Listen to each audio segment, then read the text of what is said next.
Hi, everybody. Okay, part two on will, your self will. Um, and sorry I got cut off with my baby doll. My stepdaughter is precious to me. Um, so, anyway, and the land will always belong to our children. So, the three of them, they have plenty of room if they ever wanted to build or do whatever they want to do in the future. And that's that's that. So it's an investment, neither here or whatever, you know. But okay. Um, and Chrissy's not doing too good, my girl. So she could use a prayer too. My boys, the whole world. So, okay. The importance of having the self will. For the guys, um, think about, the parts of Christ in you, your knowledge and stuff. When you go to Christ in prayer, you're literally giving him his thoughts back, in a manner of speaking. Your road to pave is ahead. This is kind of still, well, not kind of, this is his turf. And God wrote your story, so he already knows you, and he knows the mistakes you're going through, because everything's like preordained, pre-written, whatever. It's not a trick to fool Satan. It wasn't nothing to hurt anybody, because the pain will be, it will be like it never was. And then you'll understand why it took so much learning to get to where you got to go, and that really does make sense if you think about it. um Giving Christ his pieces back. um I'm of the opinion he's on this earth. um I just feel that. I feel like that. um I know, like, the meeting is going to be like a physical meeting of Christ's army and his self.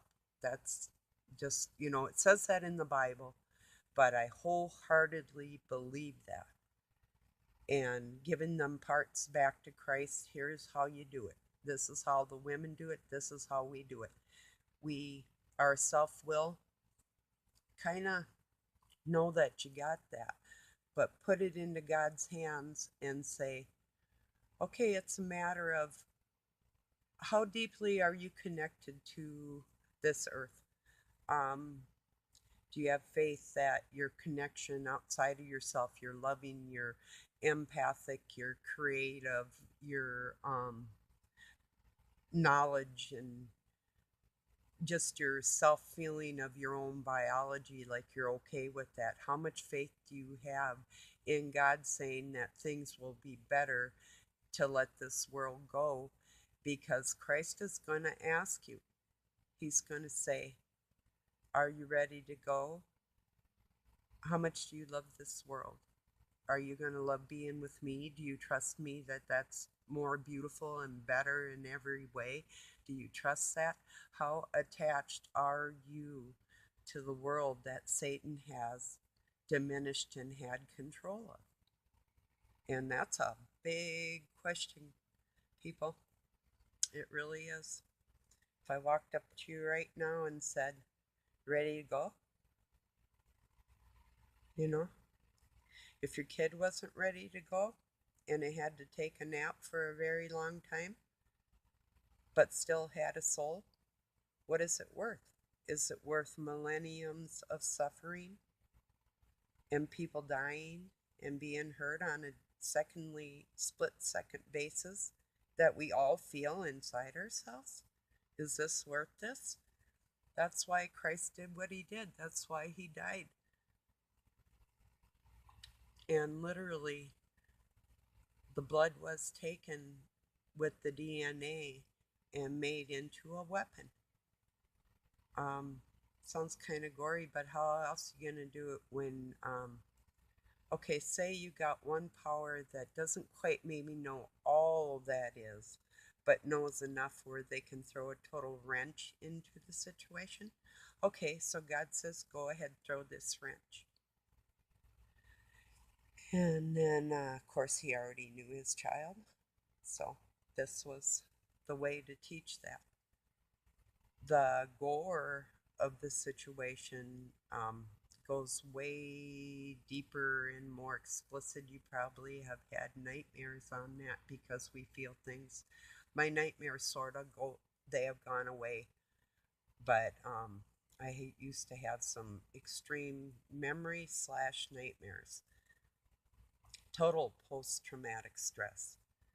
So a lot of people do have that. Some work through it, some don't, you know. But I did work through it. I'm very lucky, you know. So, yeah. Even my stroke, it's like I'm lucky. I can talk, smile on both sides. It's hard. It falls sometimes, but um, yeah, that's just the way life is. And then I got punched there too, so it's like, yeah, that's okay. That's what Satan does. And when he's done doing his things to what he wants to do to Christ's kids, Christ's going to do what he wants to him. And he has the right to slap anybody he wants before they walk in our Father's house.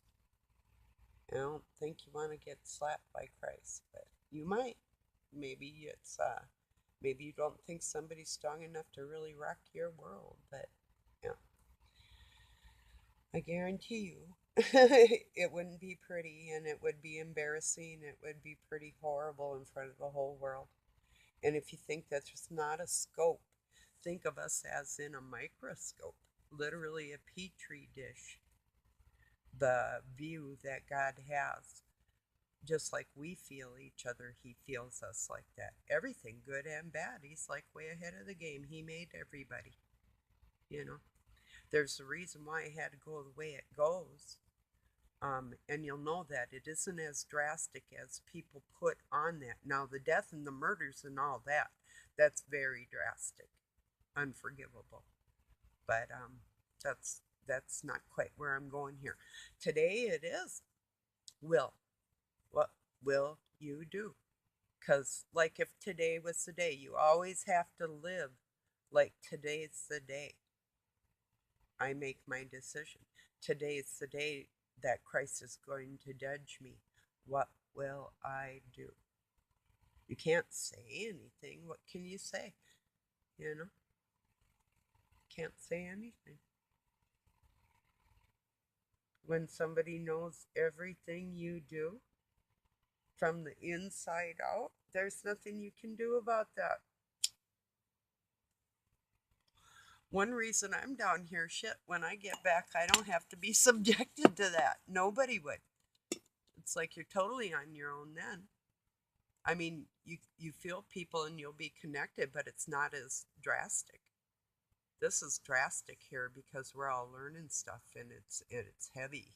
And then we have interferences. And the interference is actually so dirty. It's like trash. And it's inhuman. So something so inhuman, you don't have to worry about that coming along. Now, if you love somebody and you truly love, love, love, love, love them because there's so much lovable stuff about them, but yet they got this one evil thing if they're not a murderer or whatever, and that's between them and God anyway. But if you love, love, love, love, love somebody lovable and they quite don't have your beliefs, trust me, when Christ comes to get them and grabs their hand, yes or no, um, you know the answer to that. You know, it's like if everybody's in a boat on the ocean and there's floaters and we go around, hey, want to ride? And we're all laughing. We got pina coladas or a doobie or a beer or whatever. We want a cup of coffee, whatever. And we're all just cracking up because we're saving people, you know? And who do you think's going to say no on that day? You know what I mean? There really is no worries like that, you know. Biggest worry is keeping safe every day and doing like me, I know, or not like me. Trying to keep your cool and trying not let let the little animals get to you. And if I get cut off, I love you very much and God bless your day or night wherever you are. I might be back later. I just want to touch on will, your self will, and willing the future for mankind as a team. Um, Christ's army, especially you men, got to get up there in your minds and cut your ties with this world. Don't mean you can't have a beer. It doesn't mean if you see a pretty girl and you're single, it's like, no, you're just fine, good to go like that, keeping it clean. It's like, no, no problem. Um, that you're walking with God every second anyway. You know, I'm talking about handing over the bullshit to God. I do too. I'm not preaching. I'm just telling you about self will and the importance of that. So, um, go ahead and tell me I'm a dirty dog. I don't give a shit. I do wrong things too. Don't give a shit. Don't kill the messenger. You know, I'm just telling you the things I've learned and what I know out of all the Gnostic studies, the Bible, and it's a game plan. It's a script. The Agenda 21. God said, okay, or 2030, whatever you want to call it now, revised, 25, 25. um, you know, just knowing their plan, God said, okay, then we'll do just what they want. They want a monster to come back in the book of Revelations. And God said it would never flood again. It never flooded to kill anybody. It wasn't like that anyway. And he never promised he wouldn't make it flood again. That was a lie. There's a lot of lies in there. And it's going to flood again. There's going to be fire, then there's going to be flood, and the earth will reform. You know? And there's a little more to that too, like a safety zone for and the blood will take you there. It's no worry. You'll be laughing inside. It's not painful. There's nothing to worry about. And I know through my words you're feeling me, you can understand this. The best thing you could do right now is somebody shot a poison dart in the back of your head and you fell asleep and God took you, you would never know you were gone. That's that. Quick. That's it. Boom, you're done. There you are. You're you and you're happy and it's like, huh, how about that? It's all real. So I'm hoping you're trusting me and believing in me and pre ahead of time if somebody's planning your words to give me some crap. Um, I'll probably just respond with a quick bozo.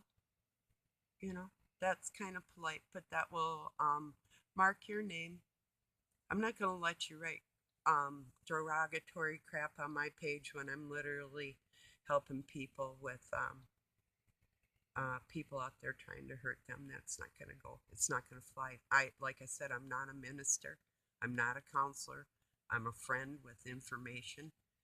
And if you're not a friend of mine, you need to hit the road. Seriously. Really. Or come and visit me and we'll fight in person. Oh, yeah. Please. Seriously. I am not kidding. I'll let you hit me first. I'm serious. If you can touch me. So, yes, if you feel froggy leap, I do. Oh, hey, I'm just me. God said get on here and be me, so here you go. That's it. That's Barb in the Raw. Raw. Yeah, okay, I'll be nice now. I promise. I promise I will. I'll be good. God, help me. You know? But really, I had so much sorrow when I was a little kid. I tried everything within my powers to make those people see the Christ in me. I just couldn't bear it. It was unbearable. And everywhere I went, the whole family. Um, I felt like adoption was like, I heard this joke. It's so perfect. It's like bringing a store-bought cake to a family gathering when everybody else's cake is homemade, you know. So That's what adoption feels like. Plus, you don't get covered up when you're cold. You don't get fed when you're hungry. And my arms got ganked around and I got kicked around in circles. And yeah, when you put your babies in other people's hands, they will do anything. And it might be the best adoptive parent in the whole world, but you may not sense the hunger in that child in their mind or soul or something there that is not of yours. And that's what happened with Satan in Christ's blood. He thought he could deal with that. He thought he could lead that. He thought he could be king. Well, for first off, I'm a pretty good example. How would you like to try and control me? Good luck. I never took naps. I just sit there like a zombie, you know. I didn't want to go to sleep at night. I mean, I wasn't a brat. I didn't talk back. I did everything I was told and more. We raked yards and shoveled snow for money and all kinds of stuff. We were busy kids or slaves, however you want to look at it, paying for our own school clothes after a while and if I wanted to go to a movie or whatever. But I think I'll cut this short now, you guys. People, I'm trying to get out of the habit of the you guys. You guys. But it's so like Scandinavian too, up in my area.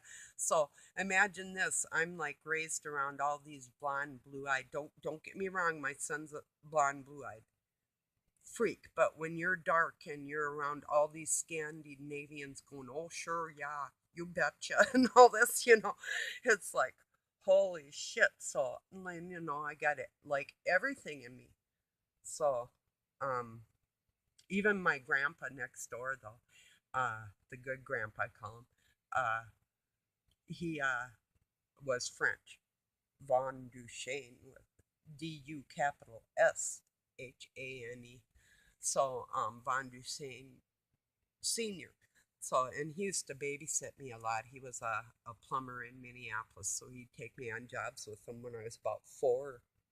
We were living with him while we built their second house and next door. Well, anyway, so he fought his way up with a large family and was one of the more well-to-do in the suburbs at that time, not right in the inner city, but right on the outside. But he made his own way like that. And then his daughter grew up thinking that she was like Queen of England, and her mom was English and um, Spanish, and was adopted by this English woman that, I mean, these people scared me.